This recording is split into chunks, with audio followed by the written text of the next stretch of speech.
السلام عليكم ورحمة الله وبركاته. magacaygu waa maxamed xirsi kusoo dhawaada Higgs Technology. maanta hadduu aan leedmo waxaan qaadan doonaa oo idin sharixi doonaa 3 trick ama 3 khiyaano oo Adobe Illustrator-ka ku dhex jirta. haddii aad isticmaashana wax badan oo shaqo ah oo aad ka qaban lahayd Adobe Illustrator-ka marka design sameynaysid ka fududeyn kara.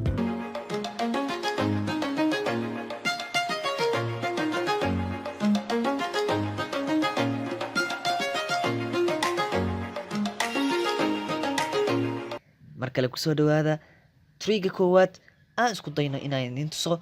marka koowaad Adobe Illustrator soo fur. marka kuu soo furmo triga koowaad wuxuu yahay sida halkan page ay haysatid oo aad soo kacsatay aad aga dhigan lahayd page badan 1 2 3 4 ilaa iyo waxa aad doonto aga dhigan lahayd adoo aadeen file oo new soo dhihin kadibna aan soo dooran tirada.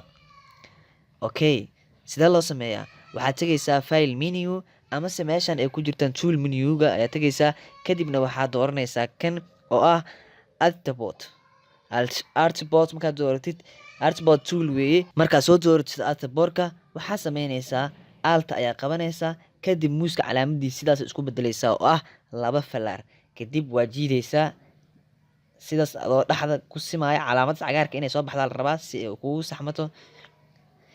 waa sii daynaysaa kadib alt ayaa dana qabanaysaa waa sii jiidaysaa sidaas ayaa ku wadaysaa page badan.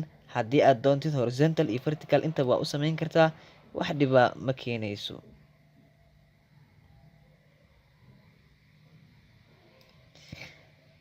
sidaas ayaa loo sameeyaa hawshaas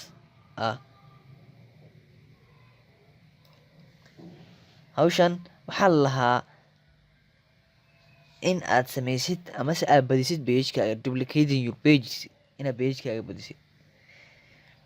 waa gartay isla trigan waxaa kusii his jira trick kale oo ah in aad badisid ama aad ayadana one time aad ku samaysid qoraal labada saddexda 6dan page.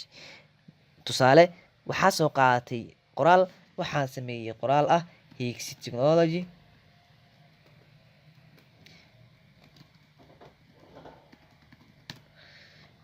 qoraal ayaa wuxuu igu qoran yahay halkan.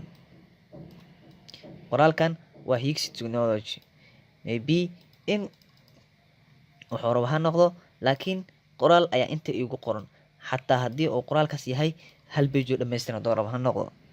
qoraalkan markuu halkan igu qoran yahay waxaa rabaa qoraalkan anoo wax kale ku sameynin anoo copy paste isticmaalin oo tiro badan inaa page-kan oo dhan hal mar aan ku sameeyo.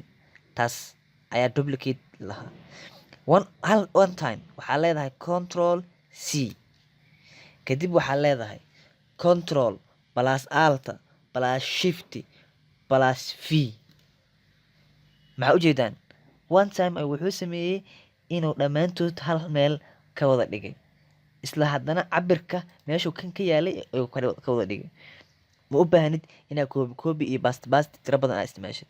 control plus alt plus shift plus V ayaa isticmaalaysaa hal mar paste waa macna hal mar oo paste triga labaad aan gudubno. triga labaad wuxuu ku barayaa sida background-kan loo hiding gareeyo not qaris background-kan sida loo gareeyo. halkan sida aga joodid background blue ayuu leeyahay. background-kan haddaa qaado wuu qaadmayaa marar qaarkood dhibaato ayaa ku qabaysaa haddaa background-kan wax kale inaad qaadid aad rabtid lacala waxaa laga yaabaa inuu asi kaa qaadno oo geeskaa aado. so see background-kan ku loo garaysan kartaa lock macnaha asoo xiran ma ku dhufsamaayo kilig xataa ma kaa yeelayo. waan la xiri karaa waan la furi karaa. sidee lagu xiri karaa waxaa leedahay object kadibna waxaa leedahay lock kadibna selection midka select garaysan ayaa xiraysaa. hadda kilig haddaa kusiisid ma kaa yeelayo background-ka. mar labaad see ku furan karaa object kadibna waxaa leedahay unlock all. taasna waxay ahayd triga labaad. leedaas triga saddexaad triga saddexaad wuxuu ku barayaa sida loo hide gareeyo hiding sida loo saaro waxaa laga yaabaa inaad shaqo badan ka dhexaysid design badan oo culus. so waxaa u baahanaya hadda kaba soo qaad inaan hiding saaro Photoshop Adobe Photoshop iyo qoraalkiisa inaan hide saara u baahanahay maxaa isticmaalayaa haddaa rabtid inaa hide saartid waa inaa isticmaashaa control 3 sidee ku hide garaynaysaa control qabanaysaa kadib 3 caadi ah saddexda keyboardkaaga ku qoran ayaa taabanaysaa hide ayuu noqonaysaa haddaa rabtid inaad soo celisid maxaa samaynaysaa control plus alt plus 3